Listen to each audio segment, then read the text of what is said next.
Any other comments or issues or happy things that you also have as well. I do want to say that this is something that we discuss internally pretty heavily, and if you've seen the last couple of meetings, we've discussed pretty heavily in terms of our own ordinances. At the advice of our council, we can't publicly discuss it for different reasons, just to be effective in these topics, and when and how we can be.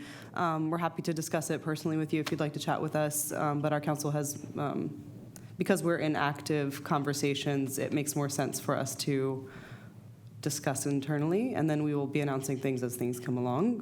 Really appreciate the sentiment. Thank you for coming out, and thank you for spending the time. It's really Thank you for your response. We appreciate you. Yeah. Are there any additional members of the, yes, you, sir, come on up. Just your name and address for the record, if possible. Hi, I'm David Conway. I'm 9 Borough Line Road. I've been here for almost 10 years. First, to the council, thank you for holding these meetings, your transparency, and taking public comment. I wanted to talk about the same thing that the previous commenter talked about. She's actually much better organized and better prepared than I am. So, and also I wanted to make sure that it was on your attention, which you just said it was. So. Great. Yeah. The only two things I think she didn't mention that I had on here were the utility bills, which I'm sure we're all aware of as well. So just another vote of, hey, this is serious, and I think we're all aware of that. So thank you. Thank you for taking the time. Long meeting, and we appreciate you with your conviction and coming and letting us know. As always, with that, if you have anything else, we're happy to hear you, and through email or council or however else. Okay. Appreciate the time. Thank you. Thank you, Dick. Yeah, you're welcome to come up. Just state your name and address for the record, please. This is a personal problem that I have. I am Margaret Kelly. I live on Bush Street. Line Alley is behind me, and it is not maintained. I don't know who's responsible for the upkeep of it. I take care of my property myself, and I have a lot to maintain. On the back side of Grove Street, those homes do not take care of their yards. They're growing into the alleyway behind me. I feel like I live in a jungle. There's poison in here. Nobody maintains it. There's trees hanging over my car, my yard. It rains. I can touch the branches, but I can't cut them because the biggest part of the branch is on their property. So who's in charge of this? Who's responsible for this? That's what I want to know. Why doesn't anybody in the borough say something to about their weeds that grow? I lived in Norristown. I grew up in Bridgeport, went to Norristown. 2016, I came back to Bridgeport. They give citations when things grow like that in that alleyway. We don't do nothing about it. Why isn't this taken care of? That's what I'm asking.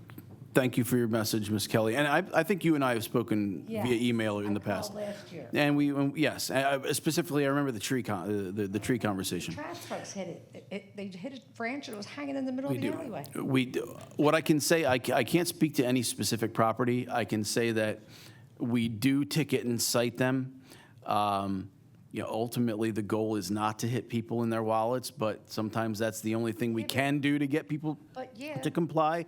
But just because you're not aware that they've been cited doesn't mean they haven't been cited. Some people, unfortunately, will pay the ticket and not correct or change their behavior. So we have to wash, rinse, and repeat and ticket them again. It's our code enforcement does actively go through and look at those properties, does issue a number of tickets and citations. Line Alley, I know, is in substandard condition in terms of the actual traveling surface. If that isn't paved this year, it will be paved next year. So there is at least that good news I can deliver to you. Their tree roots are going to be damaging it for you. So. Well, you know what?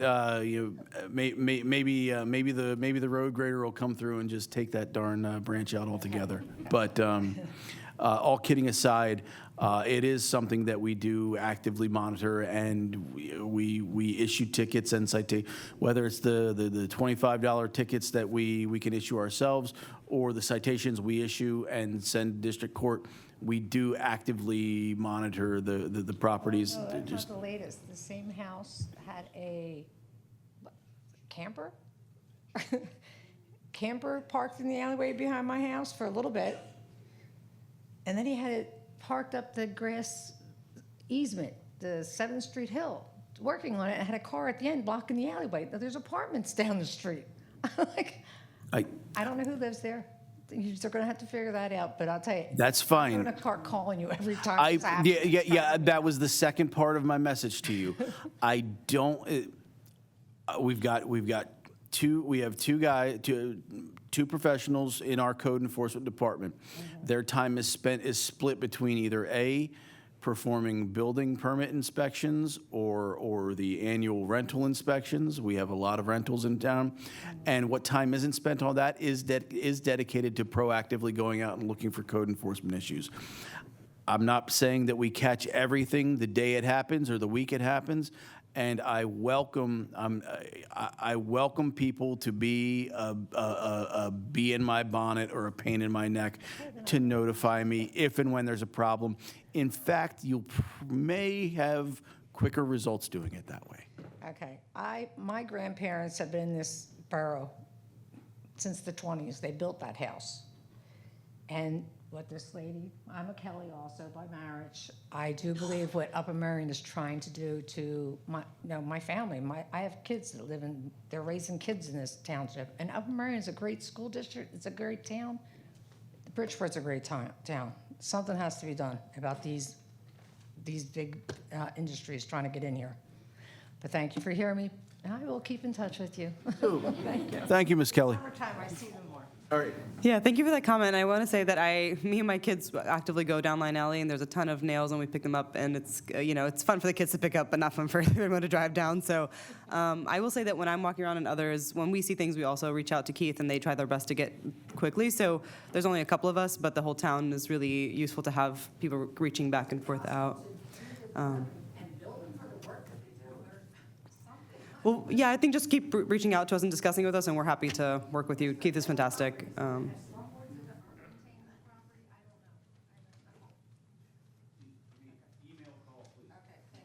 Thank you for your question. I'll be waiting for you tomorrow. Your name and address, please, for the record. All right, I'll be fast. Mike, I just had a question. Ward 2, or I don't feel like getting any more specific. Somewhere in the borough. Name Parts unknown. Name and address is required, please. Well, my address is in Ward 2, so I mean that's. But anyway, I just had a quick question because there was a lot of talk about real estate. Well, just hold. Sure, with all due respect. I mean this as respectfully as possible. Can you please state your first name and last name, and as well as your address in the borough Okay. before you give the comment? All right, Mike Egan, Fraley Street. So there's been a lot of talk about real estate, and I'm just wondering, are we buying all this on the open market, or are we using eminent domain? We have not, nor do we have any plans to eminent domain any property. Everything that we've acquired at this point has been voluntary. But I mean, under Kilo, with the expansion of, what can be used as a reason for, wouldn't we save money on using it through just compensation as opposed to buying on the open market? We aren't buying on the open market. We are required when we purchase to get a fair market value appraisal performed, and that is, generally speaking, the baseline for negotiations that occur thereafter. Even when you acquire through eminent domain and go through that process, again, fair market appraisals are performed by both sides and are generally the baseline for negotiations thereafter. Okay, fair enough. Just curious. Thank you. Thank you, sir. Thank you for your question. Any additional public comment this evening? Yeah, welcome up and say your name and address. Joseph Gallio, 955 Bush Street. My question is, what was the purpose or reasoning to buy the train station? The reason why I'm asking this question, the owner had stopped at my property, which I have a building on Mill Street, and he had talked to me about the property. He was going to do a restaurant. They were going to redo the train station and put a restaurant in there. And I thought it was a great idea. Because, I mean, the only thing we have in Bridgeport is pizza shops. So he was going to put a nice restaurant in there. And next thing I heard, the borough bought it, and I'm saying, but why would the borough buy it when he's going to redo this and put a restaurant there? What would we want it for? And that was the only, my question was, why did we buy that, for what reason? Well, Mr. Gallio, I can say this much. The owner of the property approached us last year regarding not only that property, but another property that he owned with the potential prospect to acquire it. And as Mr. Egan had just inquired about, we had an appraisal done, and fair market value for that property came in right around the range that we ultimately bought it for, which was $2 million. I know President Al-Zayed has ideas and notes that she wants to follow up with you on, but I'll say this much, that given the current state of Bridgeport, there aren't too many properties left in town that you can point at that have architectural or historical value or significance left. I'd say the Bakke funeral is gorgeous, and we should try to maintain that.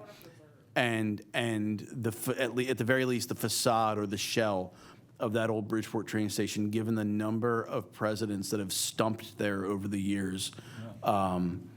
I know the elected officials saw the opportunity to acquire it, to preserve it, and hopefully, put a good community amenity in it and preserve it, and they took that opportunity. Thank you. And I have one more question for the chief. Chief, these motor scooters that run around town, down here especially, I almost hit a couple of these kids on these scooters. I mean, they go through the stop signs. I mean, they don't pay attention to the road. I almost hit a couple of them. Are they allowed on the road with these things? So, good question. I posted some stuff on social media. I spoke about it at a prior meeting. I've stopped a bunch of people. To a great extent, there's like 7 different classes of vehicles that are bicycle kind of related. They have mopeds, e-bikes, other kind of electric bikes, electric scooters, gas-powered that either have or do not have pedals or partial pedal assists. So, and then there's requirements, the requirements for helmeting if you're less than 16 years of age, lights, a license or registration in some of these vehicles. So you're right. And this is, it's all over. I've stopped people that were using an electric scooter as their daily commute tool through Bridgeport, down 4th Street to DeKalb Street, and over the bridge into Norristown to go out to a FedEx building. And I told him, I says, it's unlawful to use that on public streets. And so we started citing and warning people. We had a group of kids. I know that it was last Thursday, I think, and they had 3 of them over at Mill and 4th Street. I stopped them. One was, it was a motorized, like you'd say an e-bike, but it didn't have pedals, so therefore it's unlawful. Yeah. And, and then you'd have to be 16, you'd have to have a helmet. So there's these different classes. I met with a guy that does motorcycle awareness classes, and he wanted to co-op with me with possibly putting on something. And what I don't want to do is I don't want to try to make legal what is illegal with some of the bicycles. So we want to notify people and educate. I posted something, and I'll post it again, excuse me, and it's this thing from PennDOT that has a graph about what's legal, what's not, what the age range is. You'd be surprised how many of them require a driver's license and to be over 16 years of age. Yeah. So yeah, you're right, and it's everywhere. I stopped a guy on a bicycle that it was fitted with an engine, and I said, that's not legal. And he said, but I bought it. But see, that's it. There's lots of different things that are out there for purchase. It's caveat emptor, buyer beware. Parents, please look at this when you're buying your children things. The electric bikes, they have some massive ones that go 50, 60 miles an hour. They're unlawful. it can't be over 750 watts. I shouldn't even know that number for an e-bike, but I do. It has to be less than 750 watts. Why? Because they're dangerous. Something that big requires registration, and it may require a license, and you have to be 16. So the unfortunate thing is we have our children like we grew up with our bicycles in back lots and riding around and going to the playground, including the parks. Anything that's got like mechanized, so therefore there's electronic bikes and scooters that aren't lawful for operation in the parks as well.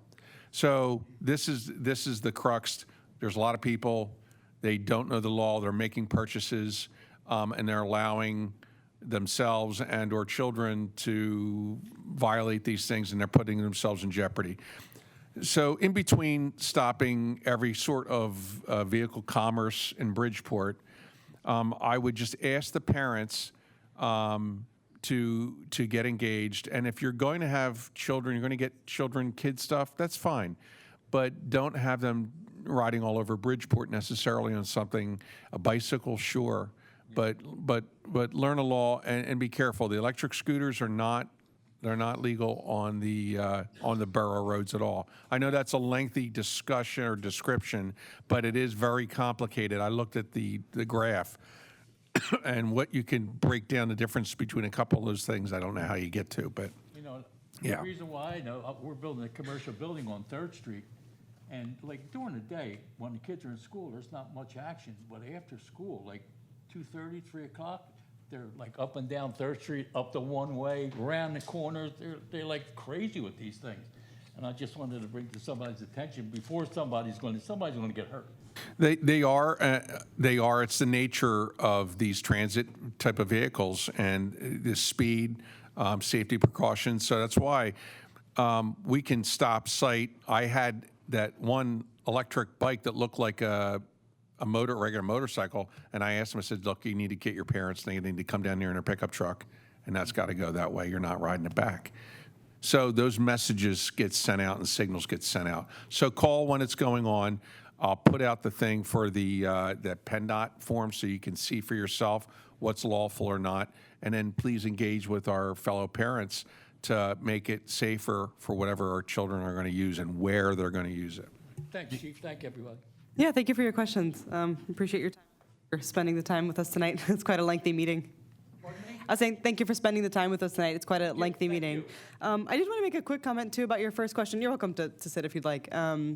We really wanted to focus on preserving American and Bridgeport history in the train station. It was very important to us that one of the oldest buildings, and according to my friends, the Gundrums, that have educated me on that, along with Founders Day, the reason Bridgeport exists is because of the train. So this town wouldn't even exist without the train station and the train, so we just felt it was very important. I'm partial to old buildings. Yeah, yeah. I'm a builder, and Yeah. these I actually live in one of your houses, if you know They that. don't make them anymore, and to Yeah. replicate it cost a fortune to do them.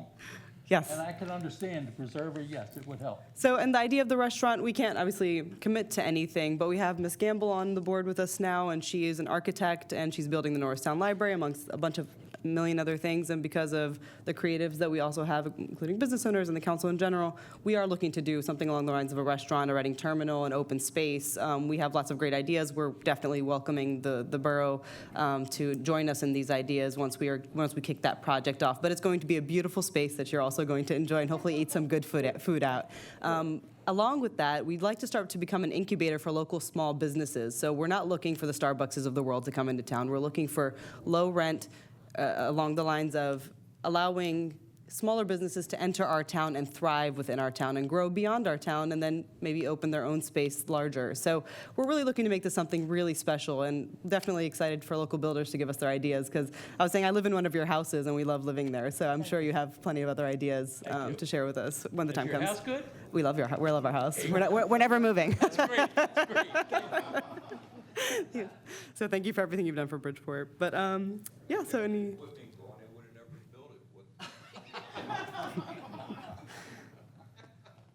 Any additional members of the public wish to comment this evening? Just a thought, Chief, maybe next newsletter, we work together on an article that Yeah. delineates the whole e-bike and scooter thing a little more. I will say, and I'm not sure about you, but during field day, I was lobbied by a bunch of 8-year-old boys and asked why we'd had these laws, and they were very perplexed as to why they could not ride their motorcycles around, to which I was like, dudes. Well, that's good news. That means someone's listening and someone's talking about it at least. They were very I upset with suggest me. that maybe you and the mayor make another video for social media talking about the scoots.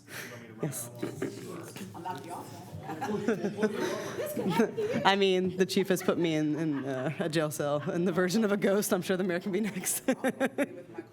Alrighty. Any additional comments this evening? Alrighty, it is 9:31. We can certainly entertain a motion to adjourn. I'll make the motion. Second. All right, 9:30, 9:32. We are adjourned. Thank you, everyone.